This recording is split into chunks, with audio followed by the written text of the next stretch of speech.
Bismillahirrahmanirrahim. Saya awali, Assalamualaikum warahmatullahi wabarakatuh. Perkenalkan, saya Nandi Sunandar dengan NIM 52004115576 dan rekan saya Ilham Muhammad Furqon dengan NIM 52004115578. Di sini kami akan sedikit membahas mengenai tugas kami, yaitu tugas soft computing praktik, di mana dalam tugas tersebut kami akan membahas mengenai multi-layer perceptron. Pengertian, apa itu multi-layer perceptron? Multi-layer perceptron atau MLP merupakan salah satu model dalam teknologi jaringan saraf tiruan atau JST dengan karakteristik yang memiliki nilai bobot yang lebih baik daripada model yang lainnya sehingga menghasilkan klasifikasi yang lebih akurat pula. Yang kedua, menurut Uti Desi Arni pada tahun 2018, multi-layer perceptron adalah pengembangan dari perseptron ya tunggal yang memiliki beberapa lapisan ataupun hidden layer terletak di antara ruang input dan output layer. Yang ketiga, menurut Muhammad Yunus pada tahun 2020, multi-layer perceptron adalah supervised machine learning yang dapat mengatasi masalah yang tidak linearly variable atau dapat dipisahkan secara linear. Selanjutnya,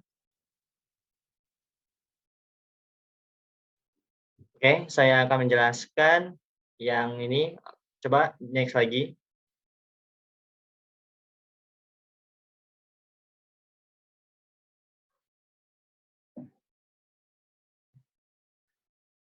Nah, ini adalah sebagai contoh perhitungannya. Jadi dari ini kan, B itu sebenarnya bias, karena bias itu cuma satu angka doang, jadi satu. Jadi caranya kayak bias dikali W0 itu sebenarnya bobot untuk mendapatkan nilai dari biasnya.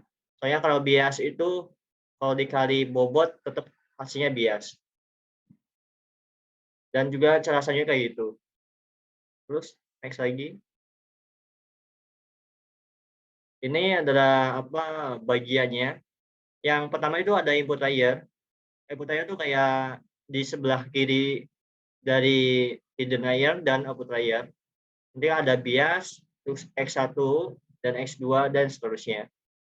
Terus kenapa di sini ada hidden layer? Karena kita itu lagi membahas tentang multi layer-nya. Karena multi layer itu menambahkan sebuah hidden di antara input layer dan output layer-nya.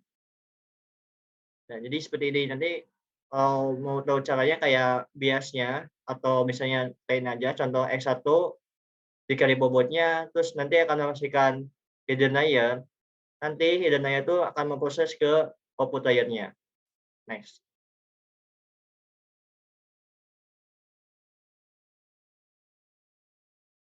Ini adalah proses training-nya, modelnya.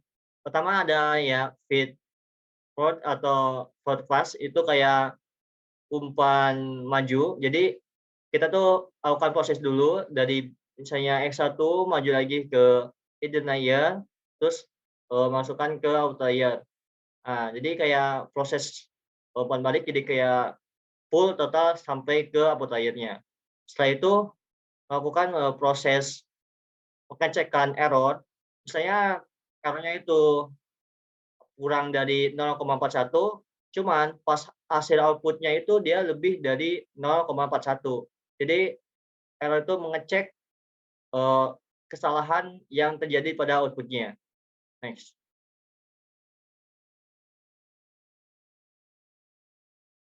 Next.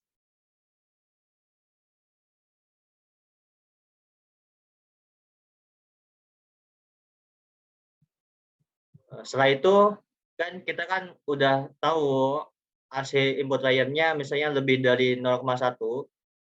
Setelah dicek itu, maka kita cek error-nya ke masing-masing layer.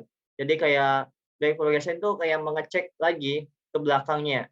Jadi kayak apa ya, error misalnya di sini kan ininya, tujuannya untuk back propagation itu mencari bobot barunya.